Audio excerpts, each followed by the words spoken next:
Hi everyone, another Heygo rerun. This time we are exploring our home neighborhood of the Upper West Side. This was April 2023. We hope you enjoy it. East side, west side. It's Upper West Side time. Yeah, that's right. Welcome, everybody. I don't know if those were the right intervals. I don't really know that song. East side, west side, Oh, all around I went too low the town. for the last one. Girls and boys together on the east side of New York. I don't know how it goes. Anyway, hi. Something like that. Hello, hello, hello. Welcome, everybody. We're happy you're with us Cheers. here in New York City. It's the debut of our Upper West Side tour. I know, this is exciting. We always, I say this all the time. We get nervous when there's a new tour, but because we're sort of high dawn, close to our, high MK, close to our neighborhood where we live, we're a little farther south than where we live, but we feel kind of comfortable. But hi, Sarah. We're not as nervous as we normally are. Yeah, normally we're a little like, oh gosh, I hope it goes well. Hi. Friends. Always. But it should be a nice tour today. It was kind of gloomy when we first got into position, but the clouds seem to be blowing away, and we're getting a little bit of blue skies. So I hope it stays nice and blue. Blue skies smiling at me, Jill. Hi, Sabine. Good afternoon. How's your How's day? it been? Oh, does that bird just fly right by us? Did that bird appear on the screen? It just tried to attack. We almost got accosted by a bird on the Upper West Side. Jill, our day has been good so far. So far, so good. Dawn, my goodness, thank you. I've been cooking. Patrick went to go visit a cousin of his, and we have a friend coming over for dinner this evening, so I was doing some cooking, some baking. I went to visit my cousin, who lives about 45 minutes away. Debbie, I hope you enjoy. What did you make? What did I make? Oh, well, I actually made two things. So a friend did a favor for me recently, so I made her... Do I have any Baltimore folks on? I made the burger cookies, Berger, which are like cake-like cookies with the like a fudgy frosting on top. Yeah, Tish. Yes, to die for. I never made them, and I found a recipe I've always wanted to try and see if I could make them. It doesn't taste the same, but it's pretty darn close. So I made that for my friend Terry, and then for this evening, I chopped up some Brussels sprouts. I got some sausages. Made soup, and we have some banana bread. The leftover fudge frosting from the burger cookies I'm going to put on top of the banana bread. Banana bread. Bum, Banana bread. Yeah, go ahead. About 6 minutes away from starting. Are you noticing, I think it's the curve of this wall. It's like the whispering wall at Grand Central. I can hear myself talking back. It's not happening to you? So what you're telling me is that you're hearing voices. Yes. And they're my own voices in my head. Not in my head, though. There's something kind of about... okay. You're not noticing it, though, huh? I guess know. it's where I'm sitting. Yeah, I guess so. How funny. No, I don't know what's happening. But, anyway, 6 minutes, a little under 6 minutes away from starting. And if you are new to us, I'm Aaron. And I'm Patrick, and we're happy you're here on this brand new tour of the Upper West Side, brand new Heygo tour. Yeah. And if you are new to us, let us know in the chat. Give us a hello so we know we got some new folks. Yeah, it's true. Yeah. And we always like to know, if you don't mind letting us know in the chat. Heck no, I ain't new. We always like to know when we have new viewers on. Rosaria, are you on stage anywhere right now? No, neither one of us not right now. Neither one of us are on right now. Irene, you lived on Pomander Walk. Wow, peanut butter and jealous. Color me jealous.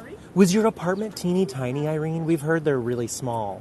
But we should fill in, folks, yes. Pomander Walk. Sorry, Do you want to go for it? Sure. Pomander Walk is a little a little row of houses, like sort of what do you call them, like Tudor style houses. They're on it's between 94th and 95th Street on the Upper West Side, and it's a really charming little place to live, and it's a tough place to get into. Irene says blue building, number 6, and yes, it was small. That's what we've heard. We're not too far from there, from Pomander Walk. In fact, we walk by it all the time and peek through the fence all the time. It's really cool. For those that are just chilling at your computer right now, just do a Google, Pomander Walk, Upper West Side, or Pomander Walk, New York City. If we could figure out a way to show it on a tour, we would, but it's gated. Yeah, it's a little gated community. Yeah. Lois, we're almost around the corner from you. Well, hello. Jill, no, I didn't see neither one of us saw Ragtime last night. It sold out really quickly. Yeah, we had a lot of friends who were there and in it, but we didn't go see it. No, we Pomander, P-O-M-M. Did somebody put it in? Oh, yeah. Great. Oh, I guess it's 1M. Oh, it's 1M. Sorry. There we go. Glad you didn't listen to me. Patrick just Thanks, wants, Irene. He just wants M&Ms, that's all. he put it. He added 2. Always. No, we didn't see Ragtime though. I wish we would have, but the tickets were quite pricey, so we didn't go. Yeah. Yeah. Give that a Google for anybody who's just sort of waiting. We still have about 3 minutes before we get going on this tour, but yeah, you can Google search Pomander Walk. It's just this charming little street. Really cool. I don't want to jinx us, but I think the sun has decided to come out for our tour. The sun has got his hat on. Hip, hip, hip, hooray. The sun has got his hat on, and he's coming out to play. All right. I felt like somehow you could have gotten Upper West Side in there on the Upper West Side today. Because it's been cloudy all day long, and now I'm seeing blue skies. So I know. Here, I'll flip the camera around so you can see. See those blue skies up there. So I think we might get a smidge of sun in our future. I hope so. I do hope so. I hope it hits. We're seeing quite a few of the kind of luxury apartment buildings on the Upper West Side today. And so our hope was that the sun would hit them quite nicely.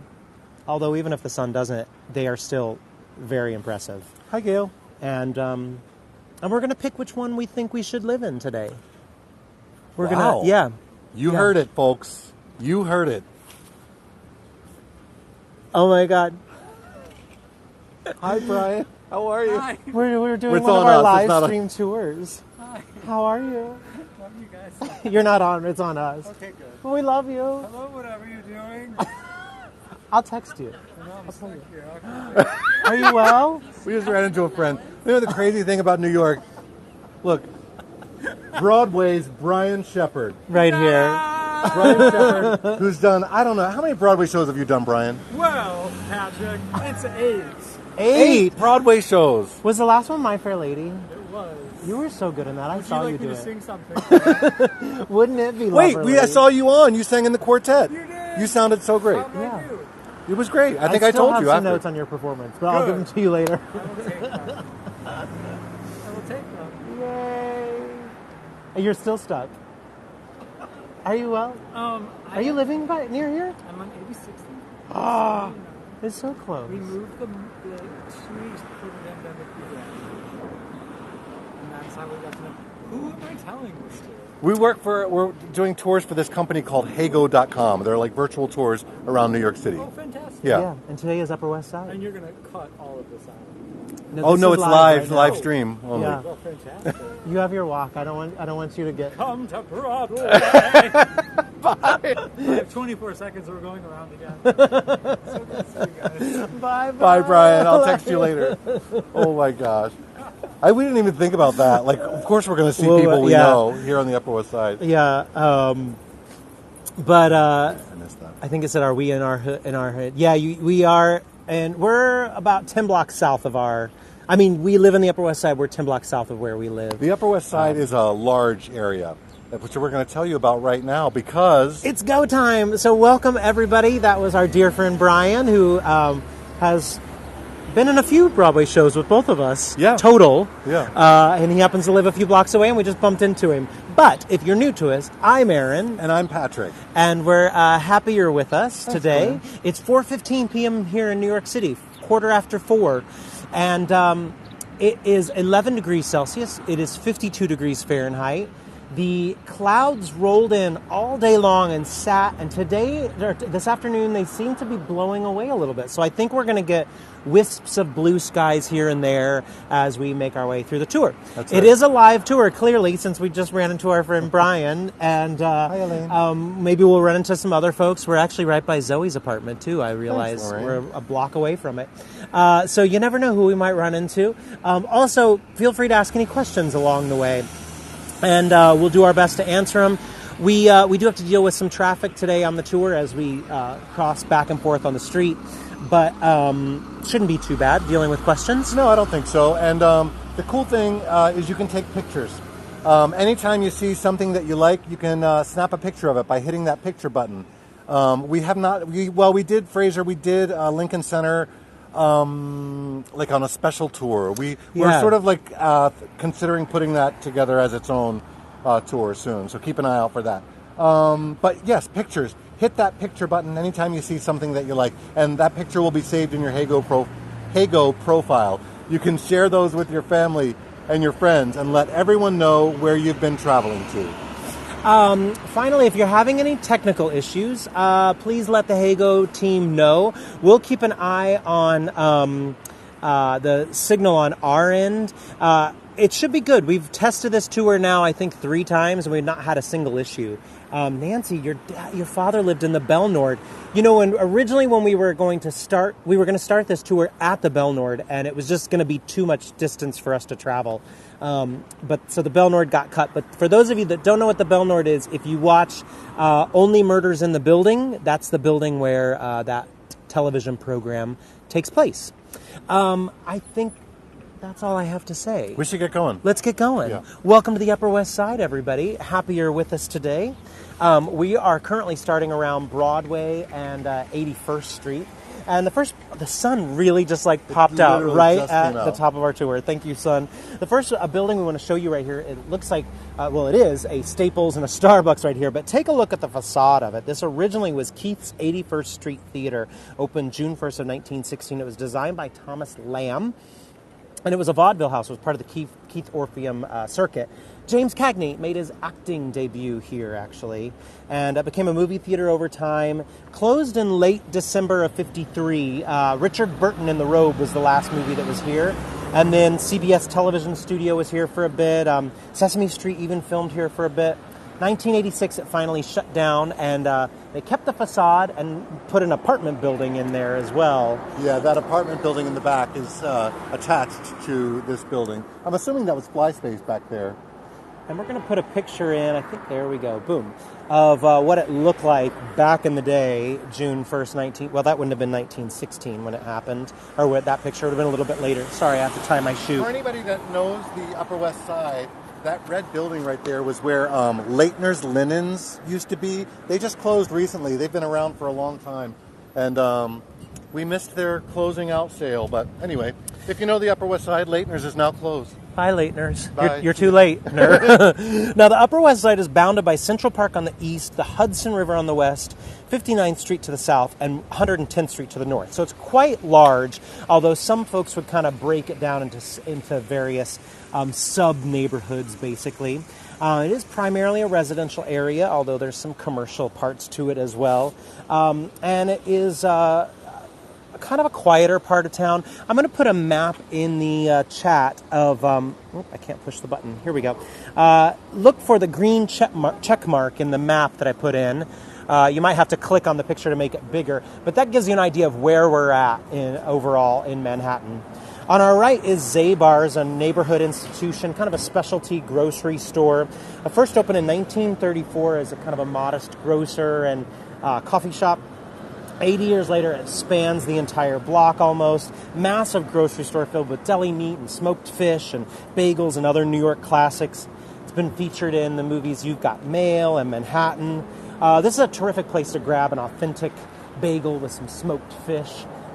They do some shipping as well, Zabar's does. We're not going to go inside because it will get a little bit caught in the maze of the store, but we'll go right to the entrance so you can get at least a little bit of a peek. Classic Zabar's right there. Hello, everybody. Zabar's is one of our favorite spots to get some treats for folks if we have friends coming to town and we want to get them something classic in New York. Do you want to try to cross? What do you think? Is Rose still working the cash register? I don't know. Oh, should walk in. Is Rose here? Yeah, Rose. Do you want to run or pause? Yeah. We're going to run. Everybody stay with us. Everybody's working today, but not Rose. All right, so I also should mention that I did say it was kind of a quieter, sort of residential part of town, but it's not without its sort of some cultural and educational institutions as well. So the Upper West Side also has Columbia University, Barnard College, and then we have the Museum of Natural History. We also have the Lincoln Center Performing Arts, the New York Historical Society, and we were talking about the Lincoln Center Performing Arts earlier. We might do a separate tour of that, plus the neighborhood surrounding it. As Patrick said, we've shown it once on a surprise tour, but I think we might establish a proper neighborhood tour of that soon. Oh, we were going to show that. Yes, the Apthorp, here it is. This was designed by architects Clinton and Russell for William Waldorf Astor. It was built between 1906 and 1908, and it occupies the entire full block between Broadway and West End Avenue, West 78th and 79th Streets.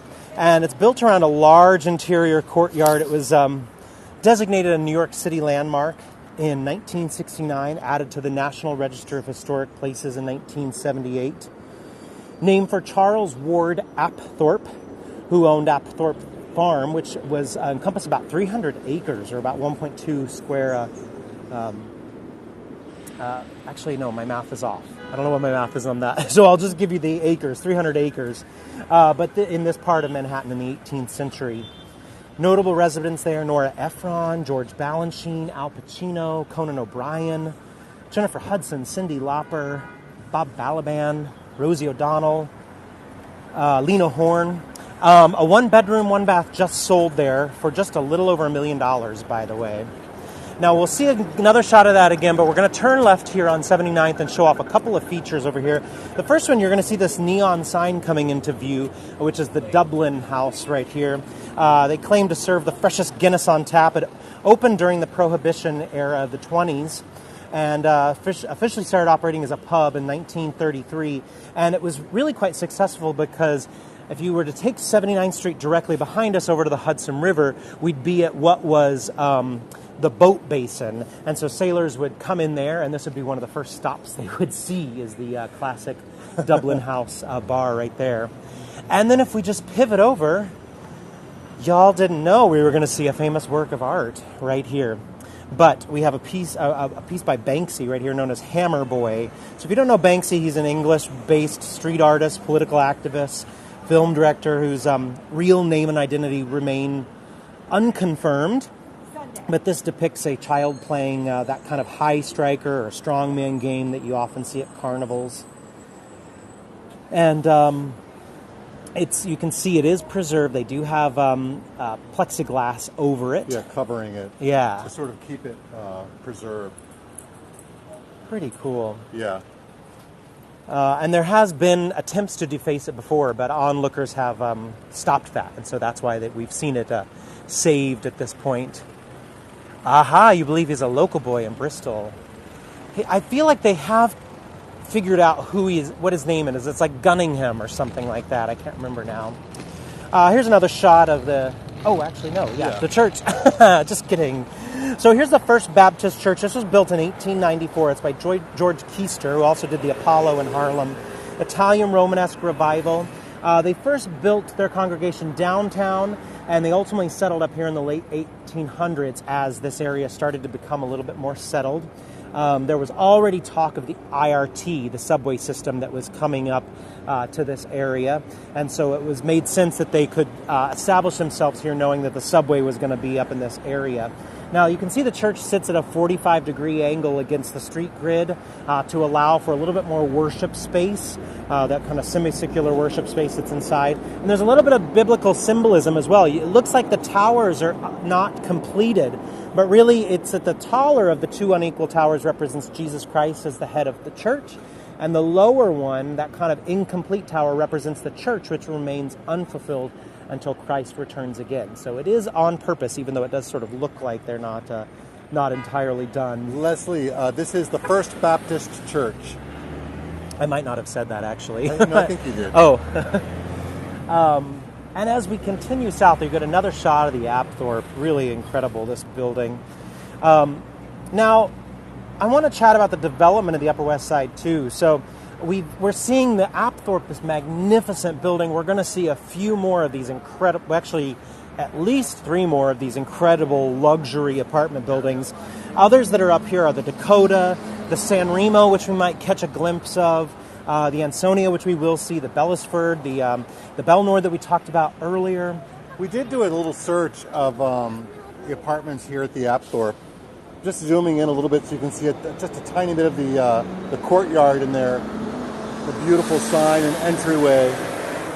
Lori, actually there are only 4 units in there. That's how big those apartments are. That's not true.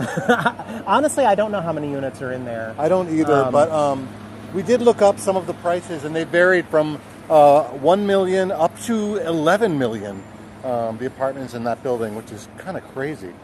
Now, this area would have originally been a little bit of farmland, also some villages. Harsonville and Bloomingdale would have been this area. We would have seen some country estates up here. And then by the early 20th century, we started to see Central Park be fully adopted, as well as Riverside Park, which is to our right, if we're the way we're walking right now. Gail, that's somebody put it in, the Apthorp. And so once those parks became fully adopted in this area, then brownstones started popping up, and we'll chat some more about brownstones a little bit later in our tour. And along the main avenues, these characteristic high-rises that we see coming all around us, like the Apthorp and the Belle Claire that you see right here on the corner, this beautiful grand building with a water tower above it. Oh, classic New York City water tower up there. Now this is a stunning building. I love this hotel. I don't know if they have the best reviews online, this hotel, but the building is so gorgeous. It's one of Manhattan's oldest luxury hotels. So it debuted in 1903. We got a little bit of Beaux-Arts, a little bit of Art Nouveau in it. It was designed by legendary architect Emery Roth. Some of you may know he did a lot of the luxury apartment buildings in New York City. We have brick and limestone all around it. It was once home to writers Mark Twain, Maxim Gorky, Babe Ruth lived here at one time, and it had a complete renovation in 2008. Now it is a proper hotel. Before, as I was saying, it was a hotel, but it was more like a residence hotel prior. Some of those other buildings that Emery Roth built were the Beresford, the El Dorado, and the San Remo, which we might catch a glimpse of the San Remo today. Could. There's the cool entrance there, the Belle Claire. Oh, good question, Aaron and Jeff. Is there a cultural or vibe difference between the Upper East Side and the Upper West Side? And this is somebody asked also what the name of this is again. It's the Hotel Belle Claire. I think yes, don't you? Yeah, I mean, Upper East Side is a little more upper crust, right? A little stuffier, I think. I hate to use such a... Well, I mean, they're just, it's just sort of like there's more wealthy people on the Upper West Side. Whereas the Upper West Side is a little more accessible.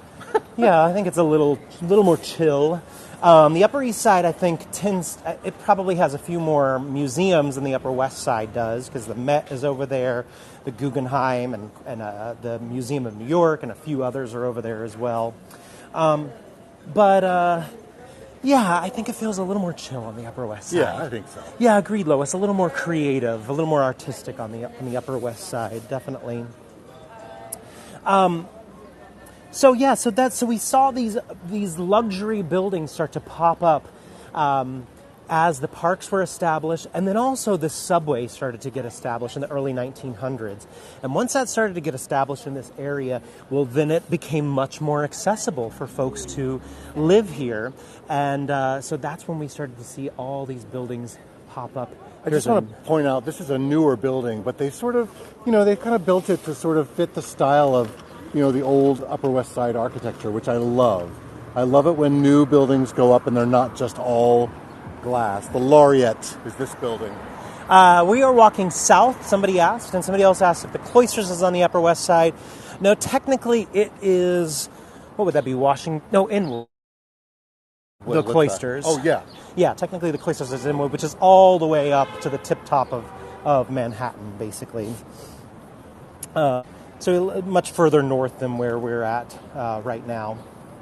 Now we're coming up on 75th. So when we get to 75th, we're just going to look to the left and point out the San Remo, which was built in 1930. We also show that on our Central Park tour, so you've seen it from that angle. Now you'll see it from this side. It was also built by Emery Roth, who we were chatting about earlier. 27-story, a luxury apartment building. It's going to look like two towers once we round the corner here. There you see into view faded there, or framed there in the distance. Do a little zoom in. You can see just if I the two towers there. That's the San Remo there, right on next to the park. So just on the other side of the San Remo would be Central Park, and a couple blocks south of it would be the Dakota. Yeah. So if you're putting the puzzle together of where we've shown you on other tours, that is the San Remo. Now we're ducking under some scaffolding here, and as we make our way under, we're going to start to see the Beacon. Opened in 1929, the Beacon Theater was developed by Samuel Rothafel. It was built as a movie palace originally. Almost 3,000 seats over 3 levels. It was designed by Walter Ashlager, who also did the Peabody in Memphis, actually. And it's kind of got some Renaissance, ancient Roman looks. And it is, the interior of it is landmarked, and it's listed on the National Register of Historic Places. So we'll pop out here and just show you the marquee. Oh, we got no traffic. We're safe. We can go out into the street. I'll keep an eye. Yeah. So here's the Beacon, and we'll show, just go up to the ticket booth because it's such a cool, old-fashioned booth here. And then I run in. We don't have to worry about cars, but I ran into Patrick, of course. No ducks at the Beacon. Not like the Peabody. I love this little will call window for the box office, and it's just a standalone ticket booth. It's not like it's just on its own. You have to walk outside to get into it. But I love that old ticket booth, and these old fixtures are so cool. They are. Yeah. Let's see. Let's just maybe go over here and chat about the Ansonia. Yeah, perfect. I don't want to get too close, so we don't. Oh, yeah. We'll get a couple shots of the Ansonia from a couple different angles. But as we pan up, take a look at this beautiful 17-story structure. It was designed by French architect Paul-Émile Dubois. It's in the Beaux-Arts style. And it was built between 1899 and 1903, originally as a residential hotel by William Earl Dodge Stokes. And he named it after his grandfather, the industrialist Anson Green Phelps. It is a landmark, and it is on the National Register of Historic Places. Limestone, granite, white brick, and terracotta. Some notable tenants that have lived here over the years, Florence Ziegfeld, Stravinsky, Angelina Jolie, heard of her? Richard Dreyfuss, Sarah Bernhardt, never heard of her. Incredible structure, the Ansonia right here. And we're going to turn away from the Ansonia. We're actually going to zigzag away from it, but we'll see it again when we come around the block. But take note here, we're going to turn left here, and you'll see the Apple Bank coming into view. Really, the sun is coming out, which is quite lovely. Yeah. So the Apple Bank, this was constructed as a branch of the Central Savings Bank. Now the Apple Bank for Savings. It was constructed between 1926 and 1928. It was designed by York and Sawyer in the Renaissance Revival style. Sorry, I just want to point out, there's so many buildings on the Upper West Side. Haven't you ever noticed they name all the buildings on the Upper West Side. Where do you live? Oh, I live on the Fitzgerald. Fitzgerald. Sorry, pardon me. There's always, even on our street, the building across the street, I forget the name of it. It has like a name, like the Aldor or something. I notice you do not comment on people joining the tour. Wait. Oh. Tour or asking questions. Elaine, I'm not sure what you mean. I'm so sorry, Elaine. Did we miss a question of yours? We try to keep up as best as we can, but maybe we missed one. So if we missed one, plop it in the chat again, Elaine. Yeah, let us know, Elaine, what your question is. We're going to cross Amsterdam. We're on 74th right now, and we're going to show off a couple things over here. We have the walk sign. That's very exciting. Let's go. So we've been on Broadway. We're now crossing Amsterdam. Look at these older buildings over here. They're really, really so stunning. Oh, we don't say hello. Oh, I see. Well, we're so glad that we have people joining. We're continuing on with the tour, and if there's anything that you missed, because you weren't here at the top of the tour, we're happy to answer those questions. So pop them in the chat. All right, so right over here is Levain Bakery. Now, we're pointing this out because it's our favorite bakery in New York, actually. Sure. Do you want to? Yeah. Okay. Patrick's actually going to go in. We were just having a quick conversation behind the screen. He's going to go in and get us a cookie, and so we can show off our favorite cookie in New York City. So he's popping in there. This is Levain Bakery. They have these softball-sized cookies, and they're incredible. This opened in 1995, and the two founders developed the signature cookie while they were training for an Ironman triathlon.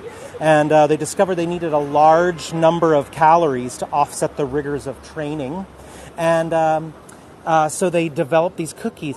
Dawn, no, they're not black and white cookies. They've got 5 different kinds. They've got chocolate chip. We're going to come back there, by the way. I'm going to show off some things while Patrick gets our cookie. They've got chocolate chip. They've got a chocolate chip with walnut. They've got chocolate chip with peanut butter chips, or chocolate with peanut butter chips.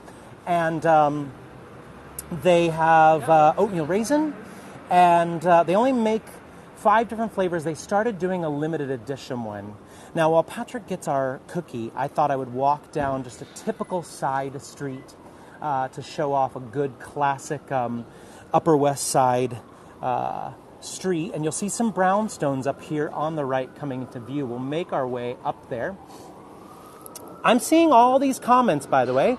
Don't think that I'm not. I'm going to flip for a second. So, it is a popular tour. Oh, Patrick's back already. It is a popular tour. We are happy you are all with us. We pride ourselves in keeping up with the chat, and we think we've done a pretty good job. So if we did miss something, put it in the chat again. We'll do our best to keep up with it. So don't think we don't see what you're saying. Thanks so much.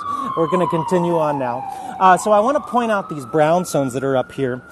So there's this is such a classic Upper West Side look that's just kind of iconic for the Upper West Side. There's really only a small part of the brownstone townhouse or the row house that's built from actual brownstone, because the brownstone material itself is kind of unreliable. It's soft. It can crack or crumble early. It's kind of like a sandstone. When it's first cut, believe it or not, it's pink, and then it sort of it weathers to this brown hue once it hits the air.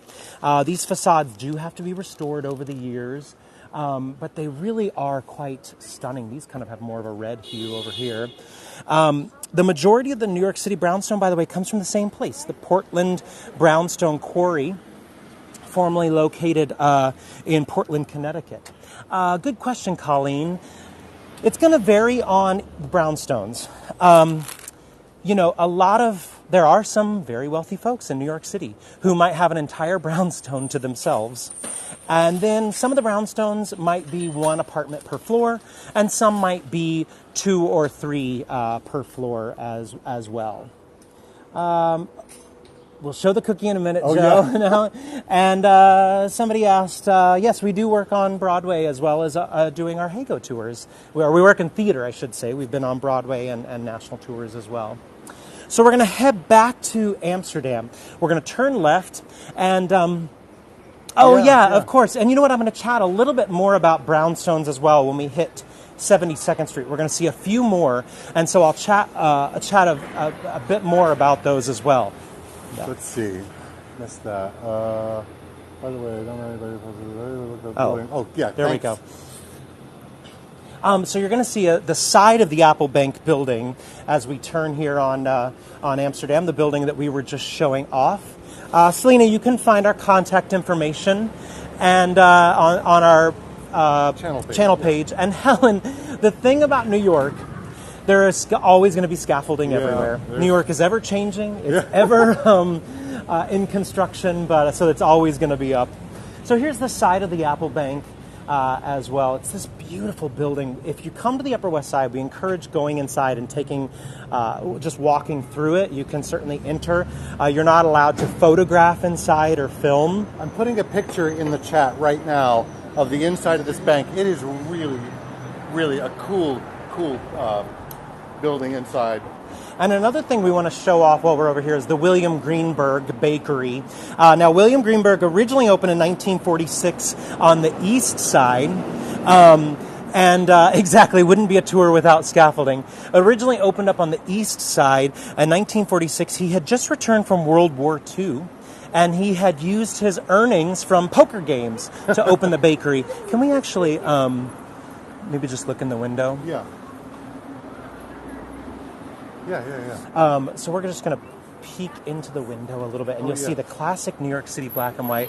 Hopefully we're not in somebody's way, but there we go. They have like that classic black and white cookie, and as well as other yummy looking desserts. So he had $3,000 from his poker winnings, and that's what he used to start the first bakery. The original location was at 95th and 2nd, and it's under new owners right now, but they retain the same look. And the yellow and white cookie you were seeing is a black and white that they made orange and white.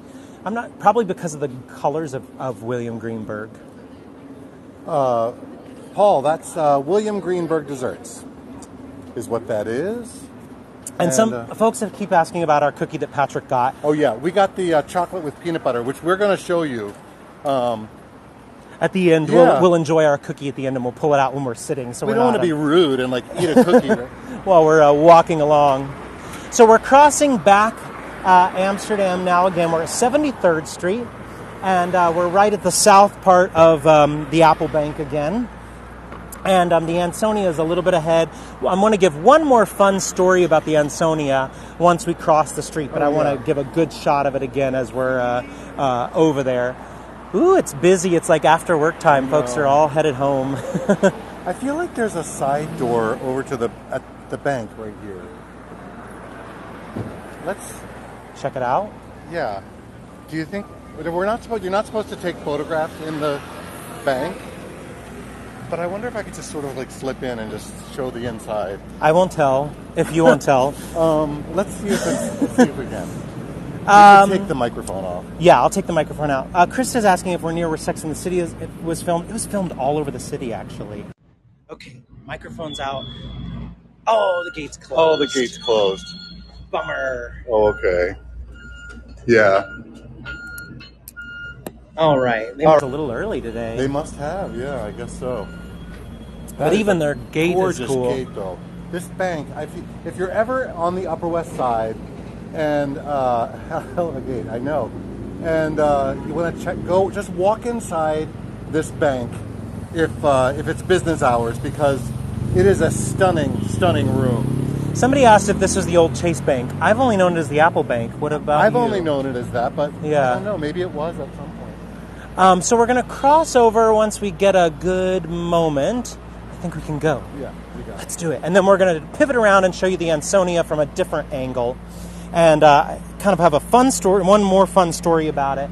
Cool piece of history about it. So in 1919, a handful of the Chicago White Sox players met in front of Chick Gandal's room here at the hotel. They agreed to team up with some gamblers and actually throw the World Series against the Cincinnati Reds.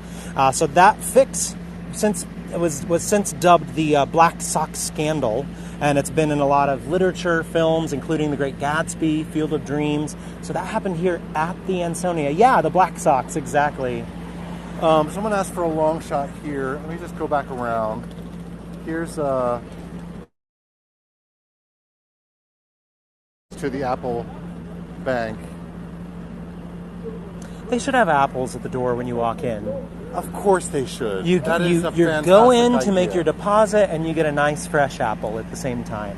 There was also a television show that was briefly on TV called... Oh, God. It was like... I'm not going to remember the name of it. It was like, a number, right? It was like 666 yeah. West End Avenue or something. I forget. But it was like... Oh, look at that. I want to know what that apartment's like. Yeah. Again, the apartments in these luxury Upper West Side buildings usually start at around $1 million for a studio or a one-bedroom and go up from there. It's really... Oh, sorry. Pause 1 second, Patrick. I'm rocking my shoe. Oh, yeah. Oops, sorry, everybody. I got it. There we go. Okay, ready to go. So now we're in Verdi Square. We're between 72nd and 73rd Street, and it's named after Giuseppe Verdi, the Italian opera composer, who we're seeing the backside of him right here. Don't worry, we'll go around as well, but we want to make sure you see all 4 of those statues at the bottom as well. Yes, Colleen, 666 Park Avenue. That was the TV show. That was it, yes. So the irregular shape, it's kind of a triangle, this square. It's not really a square, but it's because of where Broadway and Amsterdam hit each other against the grid, so it kind of creates a triangle, but we call it a square. Now, the monument was installed in 1906. Yes, I said Verdi, Giuseppe Verdi right there. Installed in 1906 following a fundraising effort, and the site and the monument the monument is him, and then they named the site after him as well, the whole square area. The monument's about 25 feet taller, about 7.85 meters. And the statues at the bottom show some of his operas. We have Aida, Otello, Leonora of La Forza, Del Destino, and Falstaff around the bottom of that statue there. And it's just a little sort of pedestrian plaza. You'll see folks hanging out, meeting up in this area. I call foul. Oh, yes. Some holiday decorations. Christmas is over. Ooh, take them down. Oh, it's on the kiosk as well. They have their greenery up. Should we stop and tell them? It's time to put up your Easter eggs. But you'll see folks hanging out here, meeting up here. The subway train stops here. The 1, 2, and 3 all stop here at 72nd and Broadway, essentially. Those are not cherry blossoms, I don't believe. Are they? We think it's magnolia. Yeah.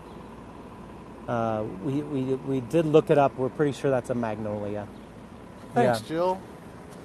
Now check out this lamppost here at the end of the plaza. It's a bronze lamppost. So originally this was over on Riverside Drive, kind of where we're going to end our tour in a little bit today.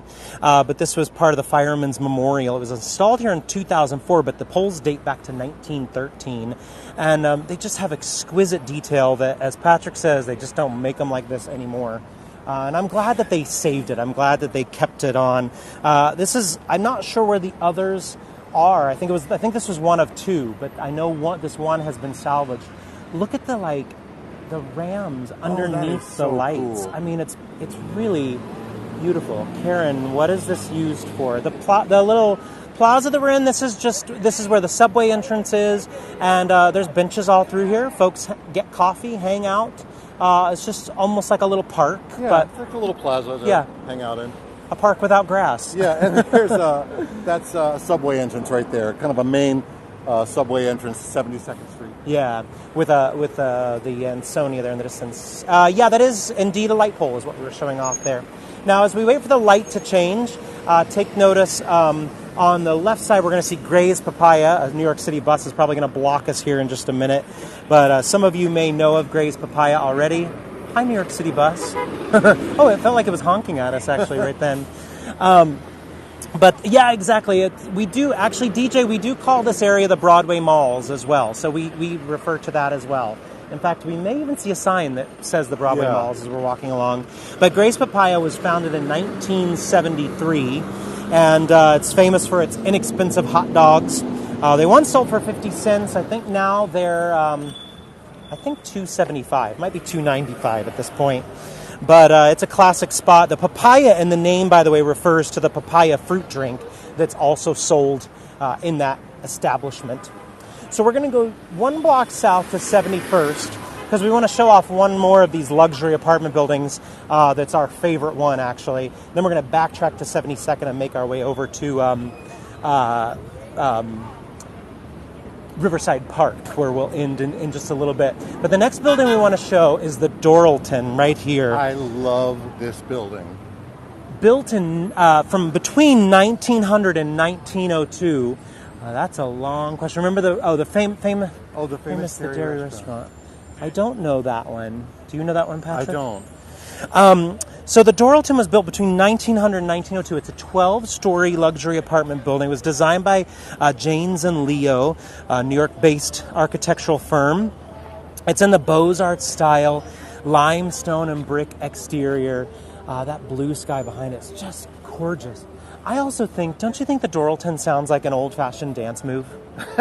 You're like, and now we're going to do the Dorilton. Yeah, Dorilton. Dorilton. Yeah, it does. I'm actually going to put a picture of an apartment on the top floor of the Dorilton. That's just, I took that way. We took a look at some real estate sites to just see if we could find some pictures of the Dorilton, and that's one of the top floor. They have those beautiful skylight windows in that apartment, and I feel like it was 7.8 million. Wasn't that what I said? I think that sounds right. Yeah. Crazy. And so we're moving in, everybody. Just kidding. We could afford maybe a third of the closet. Yeah. So we're going to cross over, just show the front of it, and then cross back and head north, back to 72nd. Yeah. But we just want to give you a shot because the it's almost like two towers in a way. We had a teenager trying to get into our shop there. The youth. But there's the front of the building there. I just love that detail. I'm going to zoom in a little bit. Susan, I agree. There's so much cool stuff on the Upper West Side. There's a lot of beauty up here, especially with these old luxury apartment buildings. Jeannie, what is the average rent? Well, most of these are co-ops or they're owned. And a one-bedroom in the Apthorp was $1 million. So you're going to guess it's going to be about the same for the others, the other buildings. Now, rental, a one-bedroom is honestly probably in one of these luxury apartment buildings going to be upwards of probably $3,000 to $4,000. Yeah, it's that much sought after. Yeah, exactly. Yeah, the Twin Towers were all the way down at the bottom of Manhattan, and I guess more on the west side, even though Manhattan gets really skinny there at the very bottom. Just like me. Yeah, like all of us. All right, so we're crossing back, and you're going to see the 72nd Street subway entrance coming into view. This is where the 1, the 2, and the 3 trains all stop. The 1 is the local, the 2 and the 3 are the express. But this station opened October 27th, 1904. So as we were talking about earlier in the tour, at the turn of the century, we saw the subway coming into this area, and that's when we saw a lot of these buildings start to pop up, because now this area was accessible because the subway was coming into this spot. This is one of the original 28 stations that are part of the original subway line, and it has been designated a city landmark as well. 1979 that happened. I also just want to point out this old newsstand, because we have these new metal newsstands now. You don't see these old ones much anymore, but this one's still sticking around. All right, so we're going to cross Broadway here, and we're going to walk along 72nd, and we'll be heading west over towards Riverside Park, where we won't see the Hudson River, but just so you know, we're headed in that direction to give you an idea. Do you want to make a run? Oh, nope, we'll miss it. Darn. Okay. For what? I was going to try to beat that traffic. Oh. Also, your shoe's untied. Do you want to tie? Yeah, I'll give it a tie. This is a good spot. Patrick can tie his shoe. So if we were to continue going straight ahead that way, we'd hit Jersey. In fact, framed in the middle of that canyon of buildings there In the distance, some lower buildings. That's the other side of Hudson River. That's a bit of Jersey all the way over there. So as I said, the subway system opened in 1904, and then once that opened, we had a lot easier access to the Upper West Side, and it became a very popular destination for the city's elite, and the construction of all these luxury apartment buildings popped up, and we started to see sort of a delineation of areas up here, and that delineation essentially is that the buildings on West End Avenue, which we'll be hitting in just a little bit, were kind of the quieter residences. The buildings on Columbus Avenue, which is about 2 blocks behind us, tended to attract the more successful businesses. The buildings on Amsterdam Avenue, which was over by where we were at the Levain Bakery, those were the more inexpensive apartments. Side note, Patrick and I live near Amsterdam Avenue, thus inexpensive apartments. And then Riverside Drive was kind of the center of elegance. And it's kind of that way still to this day. It still kind of holds on to that. Somebody was asking about Verity Square. That's what it's called. That's what I think. Yeah. That's what. Yeah. Yeah, Verity Square. Yeah. And wait, I missed something else. I think it was Susan who asked, "Are we close to the Dakota?" We are a couple of blocks from the Dakota. We're just like 2 blocks west of the Dakota building. Pausing for a possible landmine in front Yeah. of us. Do you live? Gee. Do you like living? Yes, we do like We living do up love here. it. There's still lots of little mom and pop stores here on the Upper West Side. And, you know, there are lots of Starbucks and big chains are still coming in. But you can still find, like, yes, Elaine, we showed some brownstones when we were over by Levain Cookies.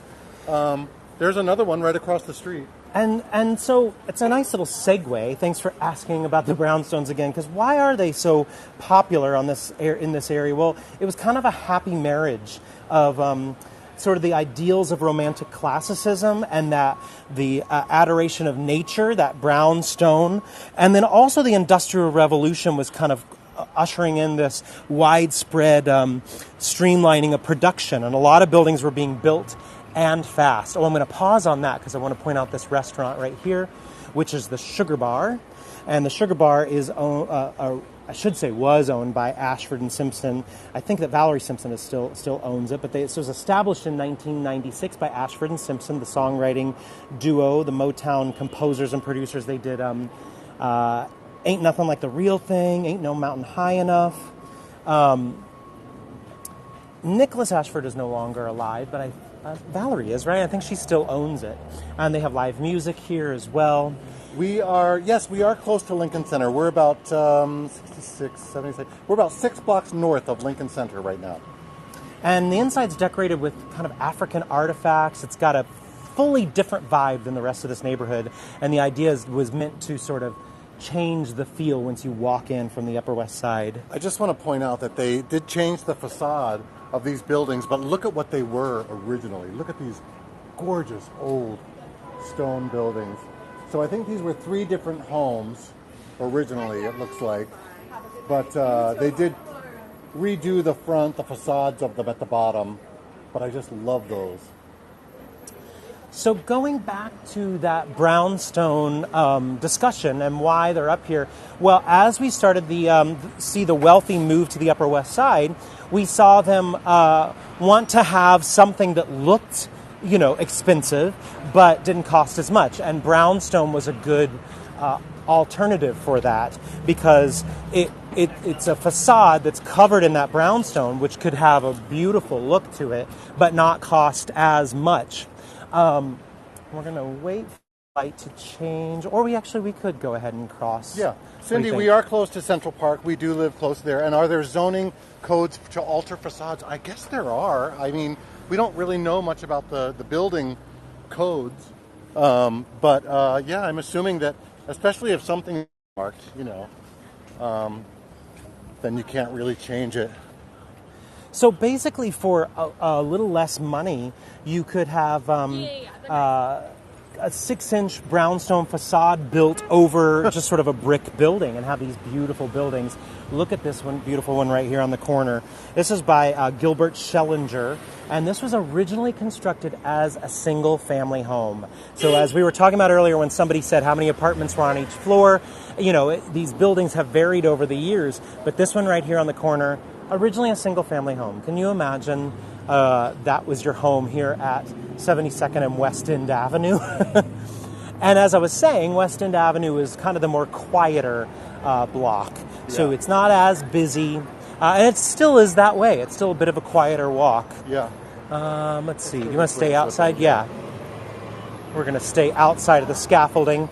And we're headed over just to the edge of Riverside Park. And we want to show you one final statue that's over here.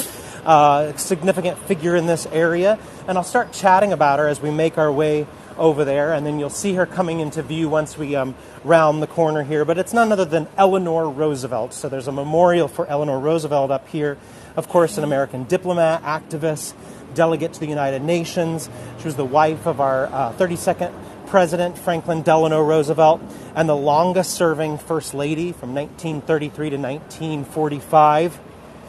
And she was quite controversial at her time, even though she's celebrated now.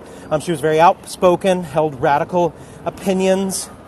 She held regular press conferences and contributed to newspaper columns.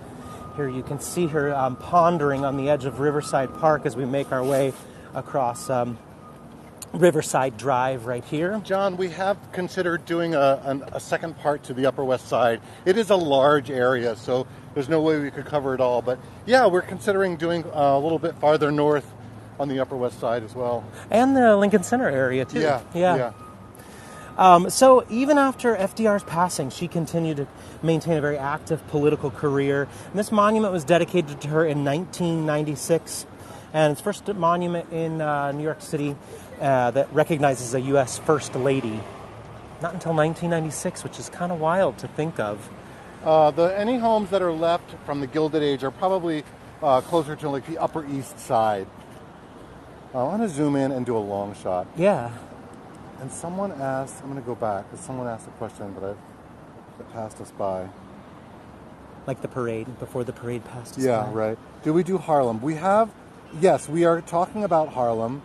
This is Eleanor Roosevelt. We are talking about doing Harlem. The trouble with Harlem is that it's so spread out that there's a lot to see, but we have to sort of cover a mile or a mile and a half radius to keep the tour length, good. So all the things to see in Harlem, even though there's a lot to see there, might be a little tricky to get around. But we're working on it. So we're ending over here by Riverside Park today. And Riverside... Oh, yes, with our cookie! Shall we have a seat? And we'll show off our cookie. Which one did you get, by the way? I got... Chocolate and peanut butter. It's our favorite. This one's our favorite. So I'll do a little zoom, or a little point down. Oh, my gosh. To point it out. Okay. Joan, we're hoping to do the cloisters. That is a major hope of ours. I thought that dog was coming into our tour. Okay, so I'm going to break this cookie open so you can see how delicious it is. I told you, softball size. Look in reference to Patrick's hand. They ship, by the way. They do ship. Oh, my goodness. It's unbelievable. They're crazy. We cannot get them that often because they're dangerous. It's ridiculous. It's dangerous. Yeah. John, it's called Levain's. Levain. I think they... Oh, yeah. Oh, yeah, there it is. I think they also sell them in Whole Foods. How do we find your page? Heygo.com/Aaron and Patrick. It does look like a cake, almost like a scone as well. I missed that. Sorry. There's a question about my hat, Cheryl's asking. Patrick worked on the movie The Prom that's on Netflix, and it was filmed at Paramount in LA, and he bought me the hat, I think for my birthday. Sure, I'll take a bite. Here we go. And it's warm too, isn't it? Mm-hmm.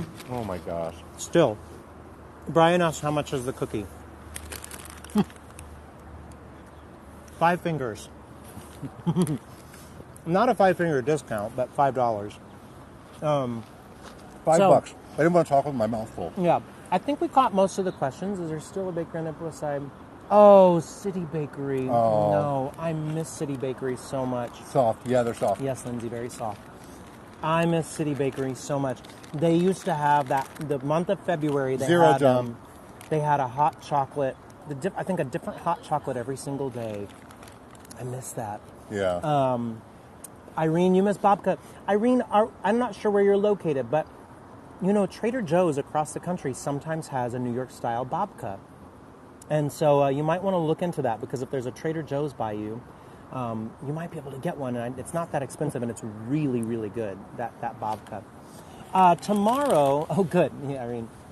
Tomorrow we're going to be in Central Park. I think tomorrow is Central Park 3. Yeah, Lois, you can order babka from Zabar's. That's perfect, Irene. You could do that. And then on Thursday, I think it is Subway Art Part 2, which is... Wait, is that our Adam? Adam? I missed it. Is that our Adam? Oh my goodness. Well, Hello. you sneaky little devil. You Creeping in.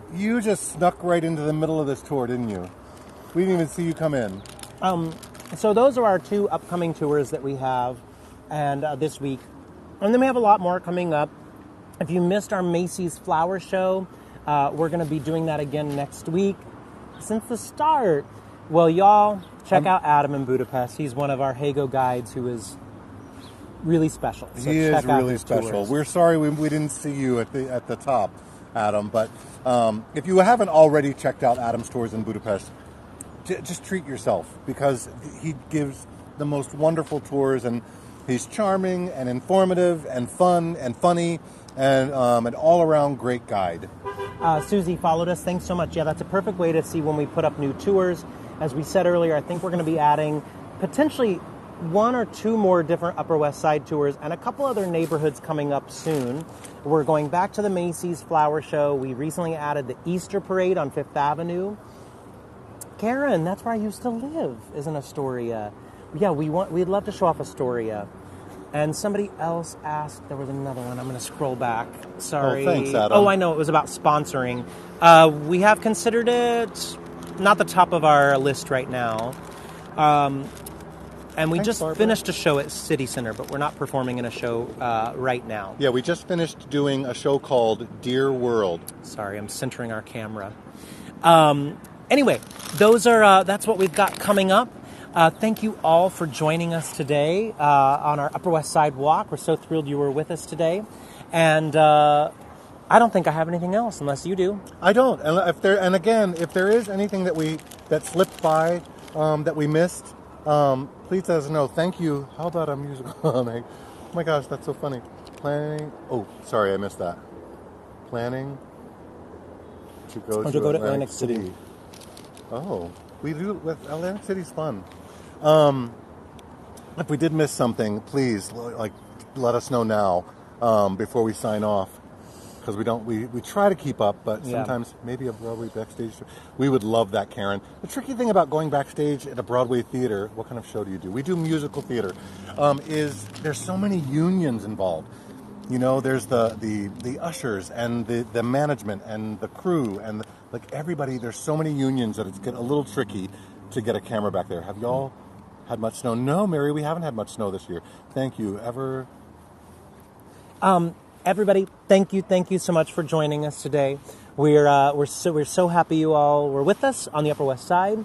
We'll see you, some of you tomorrow in Central Park, maybe some of you in the subway tour on Thursday, and if not, we'll see you in April. Yeah.